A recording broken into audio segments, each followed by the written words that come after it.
Huwag kang nakikinig sa mga sinasabi nila. Ituloy mo lang yung pangarap mo. Makukuha mo rin ako. Ayaw, di ba?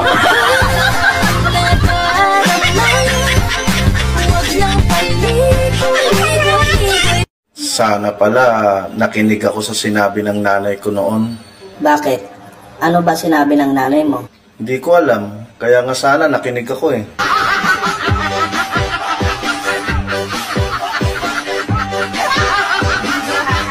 Sayang! I love you forever, Dudegger Blender Dispenser Helicopter.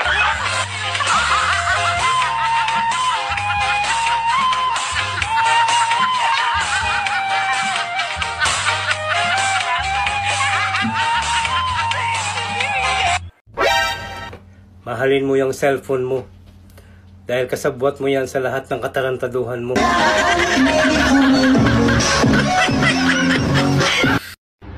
Ay, pagod na ako kakatrabaho.